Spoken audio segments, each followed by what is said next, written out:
nikah normal, resmi normal. Hanya sang istri menggugurkan kewajiban suami untuk ngasih nafkah. Atau kalau nikahnya poligami menggugurkan menggugurkan haknya dia untuk nginep bergilir. Bismillahirrahmanirrahim. Assalamualaikum warahmatullahi wabarakatuh. Ustadz Ahmad Sabik. Anda pernah dengar istilah pernikahan misyar? Ustadz, bagaimana pernikahan dengan model ini, Ustadz? Apakah hukumnya halal atau haram ya, Ustadz? Pernikahan itu istilah yang ada di kalangan para ulama kita. Ya. Nikahul misyar, mim, sin, ya, alif, ra. Jadi dalam bahasa Arab itu tulisannya itu mim, sin, ya, alif, ra. Misyar. Misyar. Apa yang dimaksudkan dengan pernikahan misyar itu? Pernikahan misyar itu pernikahan syarat rukunnya terpenuhi. Semua syarat terpenuhi. Semua rukun terpenuhi. Ya ada suami, ya ada calon istri, ya ada wali, ada mahar, ada saksi, ada semacam-macam lah. Semua syarat itu terpenuhi. Hanya ada satu masalah. Yaitu seorang istri itu menggugurkan haknya. Gambarnya begini. Jadi ada seorang wanita itu janda kaya misalkan. Dia itu janda kaya, jadikan gudi-gudian sama banyak orang laki-laki, dan dia takut terkena fitnah. Akhirnya dia kepingin untuk dinikahi oleh laki-laki yang soleh. Lah akhirnya dia datang lewat pamannya atau lewat siapalah gitu ya, ke laki-laki yang soleh tersebut, menawarkan diri untuk dinikahi. Jadi pamannya misalkan ngomong, dek, kamu kenal ponaanku fulana? Oh gimana, ada apa?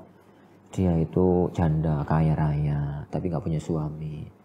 Jadi seandainya kamu nikahi itu gimana? Waduh man, saya itu istri satu aja ekonominya pas-pasan man. Ya istri pas-pasan, saya mau aja sih, ya. Tapi saya nggak bisa nafkahnya. Dia itu nggak butuh nafkahnya sudah berlebih. Sekarang itu yang kerja dia yang kerja itu bukan dianya, duitnya yang kerja. Dianya nggak tahu kerja kemana-mana, tapi duitnya itu ini jalan terus temu roba. Wis toh, pokoknya sampean setuju nikah hono, tapi sampean nggak perlu untuk ngasih nafkah apapun ke dia. Rumah dia. Itu pokoknya biar status dia itu punya suami, punya suami. Akhirnya terjadilah nikah dengan akad itu. Nikah normal, resmi normal. Hanya sang istri menggugurkan kewajiban suami untuk ngasih nafkah. Atau kalau nikahnya poligami menggugurkan haknya dia untuk nginep bergilir. Wis Thomas, pokoknya jarang-jarang kesini, sebulan sekali atau sebulan 2 kali gitu, terserah. Wis pokoknya anak biar punya status sebagai seorang istri, misalkan begitu. Itu dalam istilah syariat namanya zawajul misyar. Jadi bukan mut'ah ya. Juga bukan will ya. Jadi bukan. Ini benar-benar istri, hanya istrinya itu tidak minta untuk menggugurkan sebagian dari hak-hak dia sebagai seorang istri. Nah, zawajul misyar ini banyak muncul hari-hari ini di Timur Tengah. Kenapa muncul? Ya karena wanita laki-laki itu nikah 2 itu mikir-mikir. Atau kadang-kadang banyak bujangan itu mau nikah itu mikir-mikir karena maharnya mahal, biaya hidupnya mahal gitu. Akhirnya banyak wanita-wanita yang sudah perawan tua, nggak ada yang nikahi dan macam-macamnya. Kepingin dia itu punya suami dan macam-macamnya, sehingga dia pokoknya punya suami, gak dikasih nafkah juga nggak apa-apa. Semacam itu. Nah, yang semacam itu tuh boleh apa tidak? Kita pandang dari 2 sisi. Sisi yang pertama, sisi akadnya sah. Kenapa kok sah? Lah itu terpenuhi semua syurut, semua syarat, terpenuhi semua rukun, dan tidak ada penghalang akad nikah sah. Jadi yang nikahkan juga walinya, ridho, ada mahar dan macam-macam sah. Dari sisi akad sah. Dan akadnya itu nggak dibatasi dengan waktu tertentu kayak mut'ah, bukan. Tapi benar-benar nikah.